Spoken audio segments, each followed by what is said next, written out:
Olá, segundo ano AFD, segundo BFD, disciplina Fundamentos Históricos e Políticos da Educação Infantil. Na aula passada nós falamos um pouco sobre as relações de gênero nas creches comunitárias e acabamos comentando também o que são essas relações de gênero, desmitificando alguns conceitos, alguns preconceitos a respeito do papel social do homem e da mulher. Nós focamos principalmente na questão das classes que se desenvolvem nas comunidades, tendo em vista que o acesso à cultura no Brasil, principalmente, ele não é socializado. Nem todo mundo tem condição de frequentar um teatro, nem todo mundo tem condição de frequentar um cinema, enfim, de ter acesso aos bens culturais que são produzidos historicamente e que fornece, para além das diversões, para além de momentos de lazer, uma formação, um conhecimento de mundo, a capacidade de ver o que está acontecendo ao redor do nosso planeta. Hoje nós vamos falar um pouco sobre a cultura afro, quilombola, indígena, especificamente a cultura quilombola nessa aula de hoje, com foco a entender um pouco a legislação que embasa essa lei, o que as resoluções dispõem sobre isso e qual que é o papel do educador perante essa modalidade de educação, perante esse conteúdo transversal, por assim dizer, né, refletindo um pouco sobre a nossa formação enquanto indivíduos. Bom, antes de entrar na apostila que eu lhes enviei, e estou filmando a apostila para ficar mais fácil acompanhar, vou falar brevemente os aspectos principais, só para vocês saberem que existe, não é um aprofundamento no tema. É válido notar que a nossa população brasileira, enquanto tal, ela é formada de uma diversidade de povos. Eu já falei isso com vocês já viram em outras disciplinas, como se deu a formação do país. E ali, logo depois da Primeira República do Brasil, proclamada em 15 de novembro de 1889, nós tivemos um processo de construção, de brasilidade, a ideia de construir um país que fosse semelhante. E nessa construção, conforme vocês já sabem disso, só relembrando, a tentativa de muitos governantes, da elite, por assim dizer, era mostrar que o Brasil era um país de branco, tentar fazer com que o país se assemelhasse o máximo possível ao modelo europeu. Houve um chamado processo de branquitude, na qual um esforço considerável por parte dos governantes de fazer com que essa miscigenação viesse a promover um embranqueamento, né, uma palavra estranha, da população brasileira. E aí teve um incentivo tanto para mão de obra como para a constituição de nação em si, de uma imigração intensa de europeus para cá, foram financiados, foram trazidos, tudo com foco de relegar o negro como um passado a ser rejeitado, né? Como alguém que realmente não tinha contribuído na construção do Brasil. Isso sem deixar de mencionar todo o abandono que houve após o fim da escravidão legal, toda a marginalização desses grupos que não tiveram condições de se inserir na sociedade de modo eficiente e até hoje ainda busca o espaço, apesar de muitas políticas afirmativas que surgiram recentemente, principalmente, né? Ainda busca espaço, ainda vemos a percepção de que o racismo, a discriminação racial se faz presente na nossa sociedade. Acredito que tende a diminuir, mas é um caso sério, né? Vocês estão acompanhando a questão racial, como é forte nos Estados Unidos da América, e a América em si, né? Não só os Estados Unidos, mas o Brasil também tem esse lastro de preconceito, as regiões sul principalmente, o sul é bem preconceituoso, se nós formos pensar no sul dos Estados Unidos, era um sul escravagista, até hoje ainda permanece resquícios desses sentimentos, dessa aversão em relação aos povos de origem africanas. E o sul do Brasil, nós moramos no sul, então podemos falar analisar nossa própria realidade, também ver com maus olhos, ou pelo menos parte da população ainda tem resistência quanto à construção da cidadania, quanto ao respeito ao diferente. Claro que cada vez que passa, a tendência é que grupos racistas tendem a se enfraquecer. No entanto, não devemos deixar de vigiar e ficar atento a quaisquer manifestações preconceituosas, de modo a regredir esse processo cultural tão intenso. Quando eu falo no Sul, mais preconceituoso, com tendências, é claro que eu estou falando de alguns movimentos que chamam a atenção. Grupos neonazistas aparecem por aqui com maior frequência do que em outras partes do Brasil. E estamos falando da região a qual pertencemos, sem receio de nenhum tipo de análise incoerente, uma vez que percebemos, vivenciamos, olhamos o tipo que as sociedades são formadas.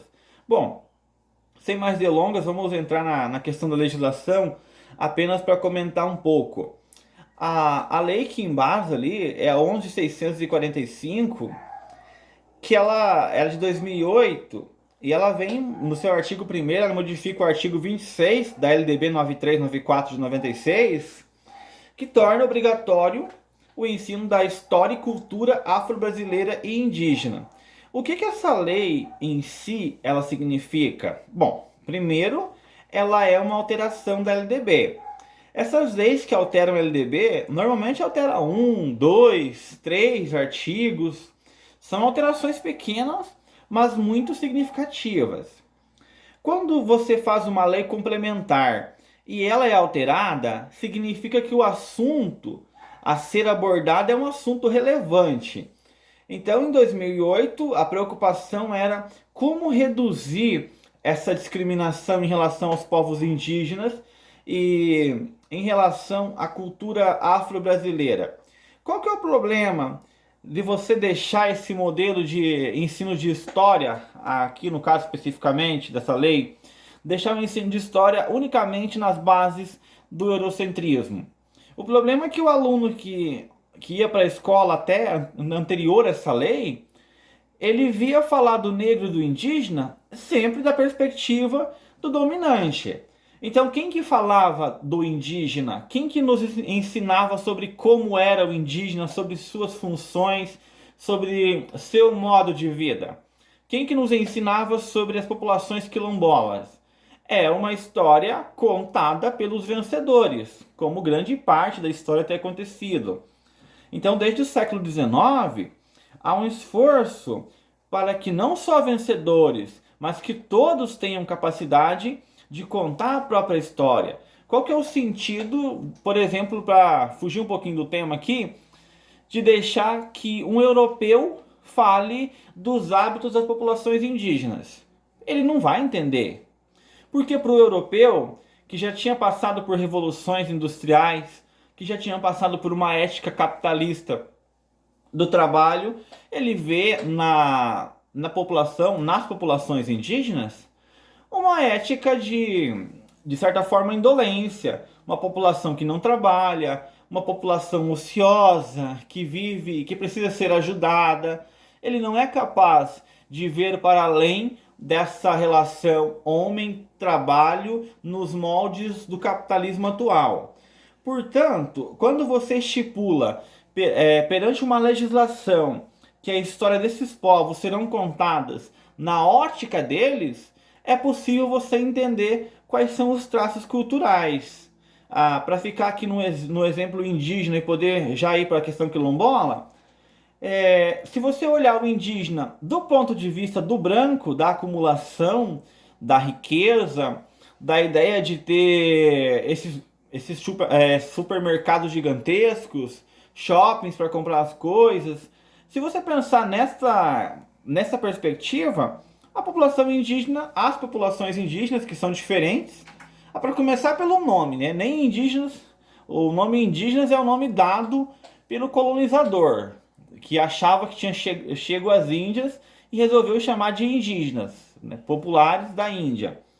Bom, você vai olhar essa população e ter a sensação que eles não trabalham mesmo, que é alguém primitivo. Agora, quando você faz igual os irmãos Vilas Boas, por exemplo, igual alguns fotógrafos que passam grande parte da vida no meio dessa comunidade, que tentam entender, que escuta relatos dos mais velhos, dos caciques, relatos que perpassam 800, 900 anos sobre o conhecimento da mata, a relação com a natureza, você passa a analisar esses povos de acordo com outra perspectiva. Nós não temos que compará-los olhando quem tem a construção mais elevada, qual tem a condição de vida mais saudável. Não é essa a perspectiva, mas sim um respeito às tradições culturais, porque cada um de nós tem o direito de exercer essas tradições. Da mesma maneira que um cristão, um protestante ou católico exige respeito em sua religiosidade, às vezes, para quem não é dessa religião, a religião parece um absurdo, uma loucura, mas ainda assim respeitamos. De semelhante forma, se faz necessário pensar no indígena e respeitar esses princípios.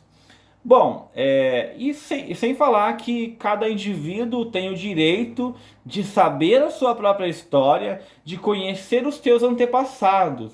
Não é justo permitir que um dominador, alguém que dizimou os antepassados, venha perpetuar e contar a história, a sua versão, venha contar aquilo que bem lhe aprouver.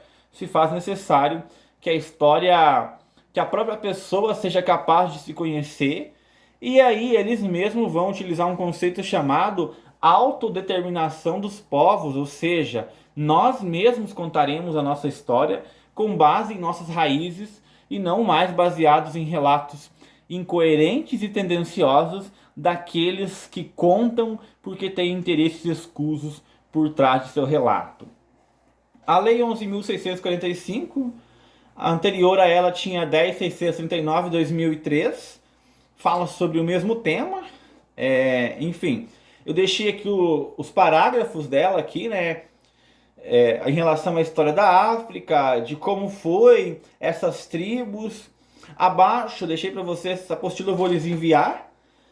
O parecer do Conselho Estadual de Educação também, falando sobre algumas leis, alguma legislação, política nacional, desenvolvimento sustentável dos povos e comunidades tradicionais.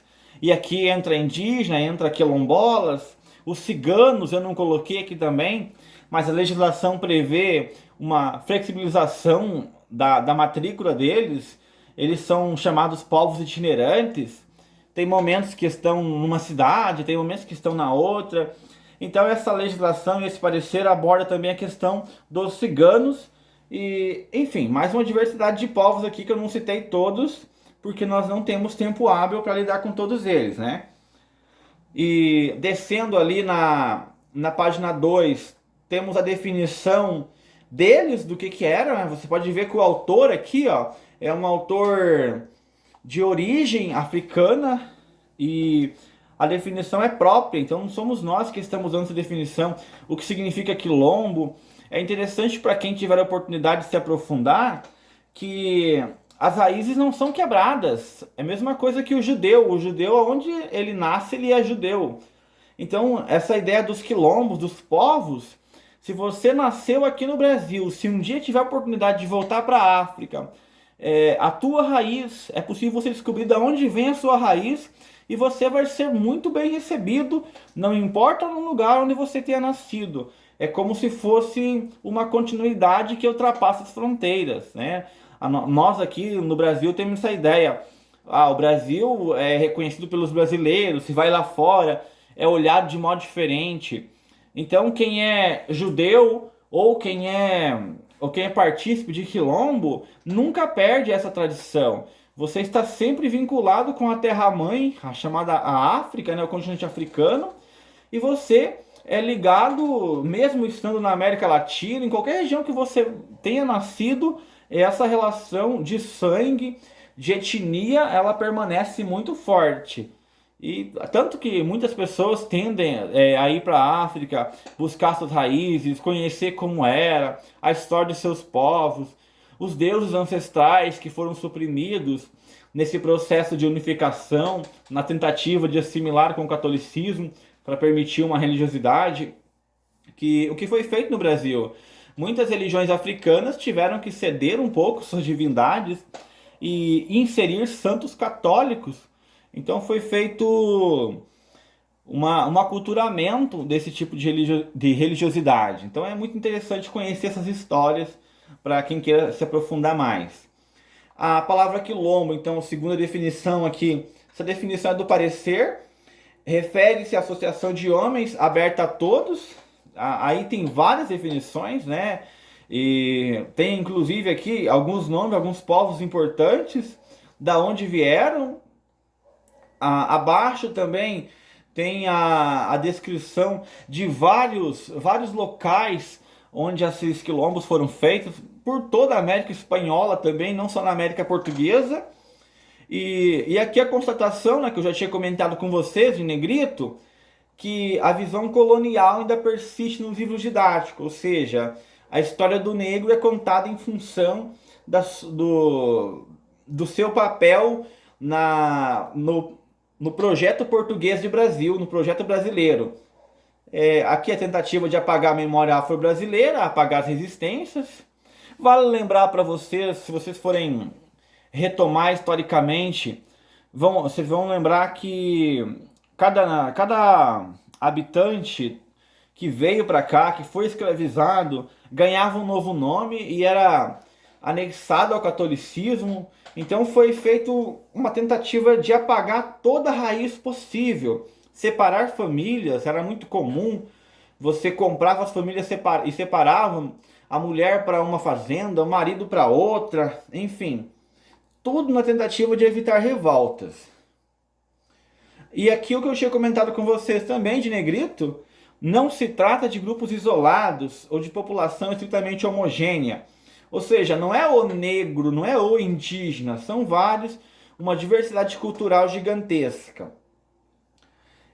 Ali tem mais sobre os autores, também não vou ler, mas resumidamente então são essas questões. Como trabalhar essa história da africanidade em sala de aula, que agora está presente na legislação. O princípio principal, até ficou um pleonasmo aí, mas o princípio central desse tipo de trabalho é a possibilidade dos próprios povos se reconhecerem e de contar a sua história. É esse o foco da educação quilombola.